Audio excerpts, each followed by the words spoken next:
verão está batendo aí na nossa porta. Chegou oficialmente amanhã. E nessa época do ano, a gente tende a correr atrás do prejuízo e aumentar aí o ritmo das atividades físicas, né?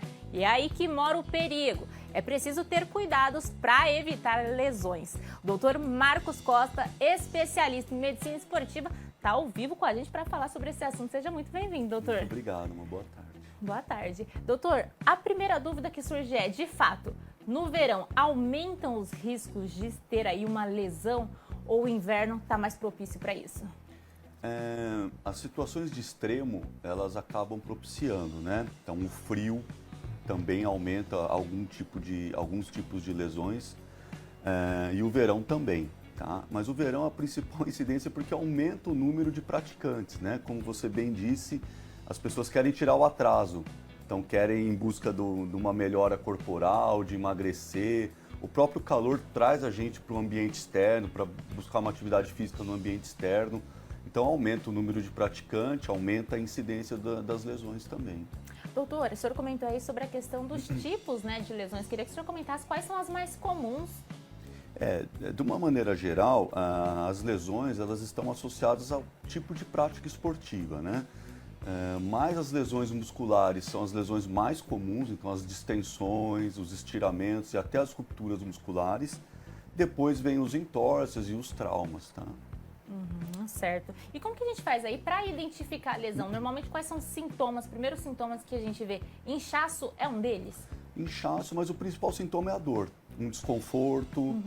A lesão muscular, ela tem aquele desconforto, uma fisgada, bem no ponto de dor, né? E aí a gente tem o exame clínico e, se precisar, os exames de imagem para confirmar. Antes da gente começar aqui esse bate-papo com você aí de casa, a gente estava comentando a questão da hidratação, como isso afeta, né? Ainda mais nesse calorão. Queria que o senhor reforçasse isso, então, para o pessoal de casa. A hidratação é muito importante, tá? Ela aumenta a incidência de lesão muscular e ela aumenta a incidência de fenômenos cardiovasculares, como arritmias, pela desidratação. Então, até pessoas que estão acostumadas com a atividade física, às vezes elas subjugam o calor, né? Eu já estou acostumado, eu corro tanto, mas vai fazer a prática num calor intenso e desidrata mais do que o comum e isso pode levar a lesões. Bacana, então dica preciosa essa daí, ó. Participação do público chegando, vamos acompanhar aqui. Quem mandou pra gente a dúvida foi o Maurício de Campinas. Ele tá falando assim, ó, doutor, sofri uma lesão no pé há alguns meses atrás jogando futebol.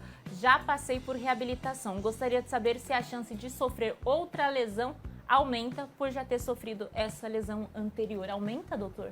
As lesões musculares, a gente tem uma incidência de mais ou menos 30% no lugar que você já teve. O caso deste telespectador parece ser uma lesão traumática. Então, uma vez reabilitado, a chance volta a zero.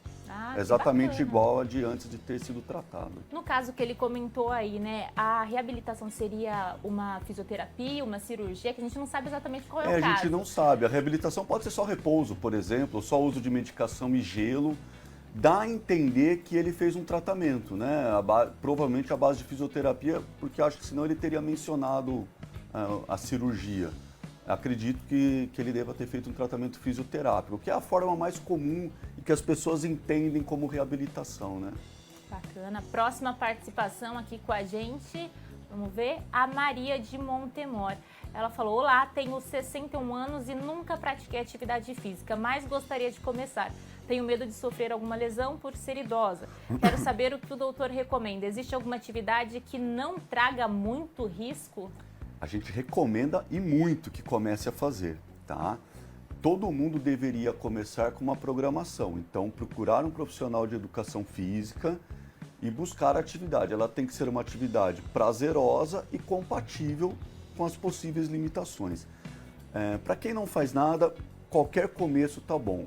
Por se tratar de uma paciente idosa e sedentária, as atividades na água são bem indicadas.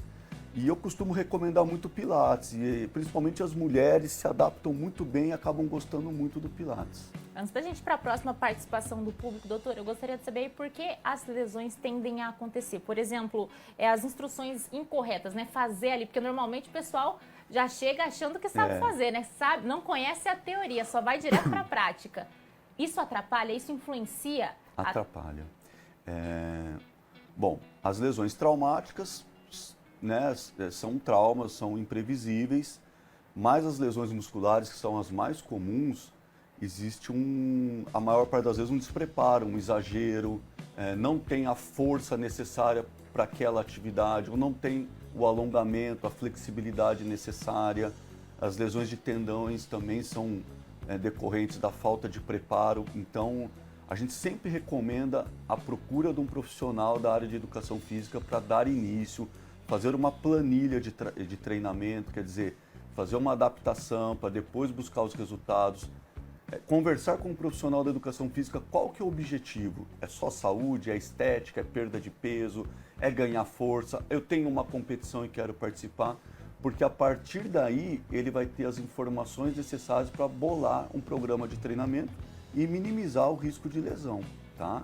Mas as lesões são inerentes, qualquer um pode sofrer, até os bem preparados.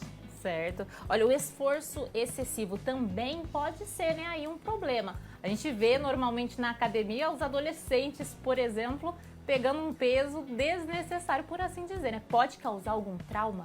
Pode. A gente brinca que o orgulho não pode ser maior que a capacidade de realizar a carga, né? A carga é um componente importante no ganho de força, na hipertrofia, que é o objetivo da maior parte das pessoas, principalmente dos adolescentes, na academia.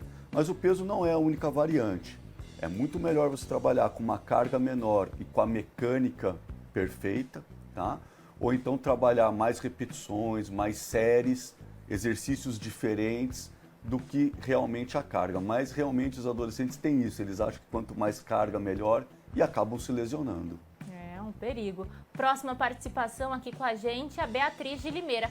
Quais os cuidados que eu devo ter ao fazer uma caminhada? Acho que o principal cuidado é o calçado adequado, né? Usar o tênis. Se tiver algum tipo de pisada muito fora do padrão da normalidade, né? Os pés cavos ou os chatos, né? Que são as pisadas pronadas, supinadas, tem que comprar um calçado adequado. E atenção com o piso. A gente vê muita queda em caminhada, porque a calçada está desalinhada, tem buraco, não presta atenção, tropeça em alguma coisa. Acho que para caminhada é isso. E a hidratação.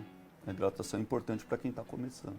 Doutor, o senhor já trouxe aí algumas dicas, então, para quem vai fazer caminhada e para outros esportes. O senhor tem alguma dica aí para quem vai começar, é sedentário, igual o caso da telespectadora que passou aqui? Quais dicas você recomenda?